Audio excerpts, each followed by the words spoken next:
Mixed cost भी कहते हैं। ऐसी कॉस्ट जिसका कुछ पोर्शन तो फिक्स होता है और कुछ पोर्शन वेरिएबल होता है।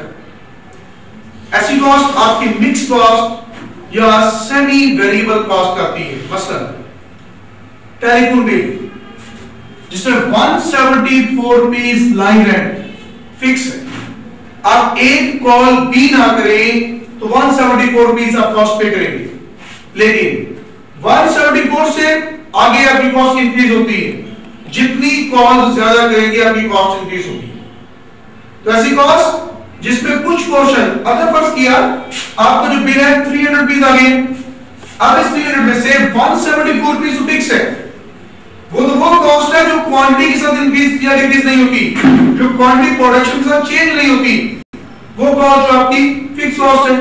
इस 300 में से 174 रुपीज तो आपकी फिक्स कॉस्ट है। बाकी क्या है? वो कॉस्ट जो कि कॉल्स के साथ इंक्रीज हुई है, बाकी जो आपकी 126 रुपीज कॉस्ट है वो कॉस्ट आपकी वेरिएबल कॉस्ट होगी। तो एक कॉस्ट का प्रोपोर्शन जिसमें कुछ कॉस्ट फिक्स है कुछ वेरिएबल है, तो जितनी कॉस्ट फिक्स है वो फिक्स होगी और उससे ऊपर जो है वो वेरिएबल कॉस्ट होगी। टोटल 300 रुपीज के बिल में से 174 रुपीज जो लाइन रेंट है वो फिक्स है और बाकी वेरिएबल है। इस तरीके से अगर आप एक सेल्स स्टाफ को या सेल्स मैनेजर को आप 50,000 रुपीज सैलरी पे कर रहे हैं, उसके साथ कंडीशन ये थी, उसको कहा ये क्या था, हर माह आपकी 10,000 रुपीज जो है सैलरी फिक्स है। अगर आप एक यूनिट भी सेल नहीं कर सकेंगे आपको 10,000 रुपीज मिनिमम पे किया जाएगा। उसके बाद जितने आप यूनिट को ज्यादा सेल करेंगे, जितनी क्वांटिटी सेल करेंगे, हर यूनिट को सेल करने के साथ आपको 10 रुपीज पर यूनिट एक्स्ट्रा पे किए जाएंगे। तो अब अगर आपके मार्केटिंग मैनेजर के, सेल्स मैनेजर की सैलरी 50,000 रुपीज आपने पे की है साल में, तो इस 50,000 में से 10,000 रुपीज तो फिक्स है, जो अगर वो एक यूनिट भी सेल करता तो उसको पे करनी थी। तो बाकी जो 40,000 रुपीज एक्स्ट्रा पे की, 50,000 पे की, उसमें 10,000 रुपीज तो फिक्स था, अगर वो एक यूनिट भी सेल करता तो 10,000 रुपीज पे करना था। बाकी जो कॉस्ट है 40,000 रुपीज की, वो कॉस्ट है जो के क्वांटिटी को सेल करने के साथ इंक्रीज हुई है, जितने यूनिट वो ज्यादा सेल करेगा उसकी कॉस्ट इंक्रीज हुई है। ऐसी कॉस्ट जिसका कुछ पोर्शन फिक्स हो और कुछ पोर्शन वेरिएबल हो, वो कॉस्ट सेमी वेरिएबल कॉस्ट या मिक्स कॉस्ट कहती है। इस 50,000 में से 10,000 रुपीज फिक्स है, बाकी 40,000 रुपीज की वेरिएबल है। इसका जो ग्राफ बनेगा क्वांटिटी और सैलरी, अब 10,000 रुपीज पर ये कॉस्ट फिक्स है। अगर वो 0 यूनिट सेल करता है तो उसकी कॉस्ट 10,000 है।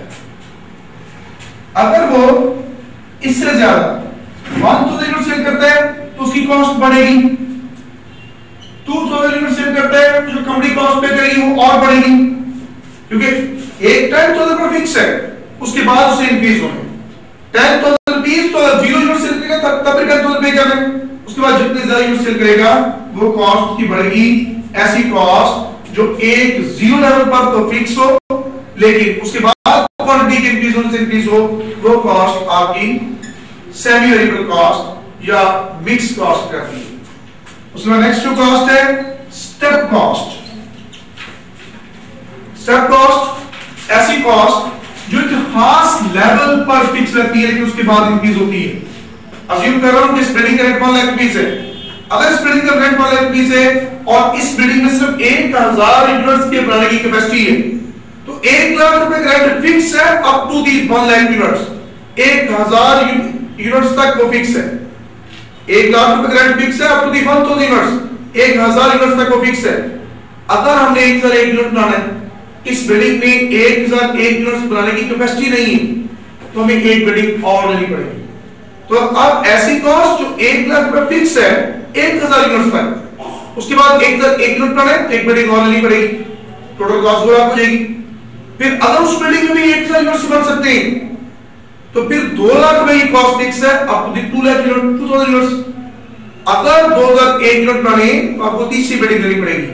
तो ऐसी कॉस्ट जो 1000 यूनिट्स तक 1 लाख रुपीस है, उसके बाद क्वांटिटी को इंक्रीज करते हैं, फिर 2000 यूनिट्स तक 2 लाख है, उसके बाद क्वांटिटी को इंक्रीज करते हैं, तो फिर बिल्डिंग में बनाने की कैपेसिटी खत्म हो जाती है, फिर तीसरी बिल्डिंग रेंट पर लेनी पड़ेगी, तो फिर आपकी कॉस्ट 3000 यूनिट्स तक 3 लाख रुपए में फिक्स हो जाएगी।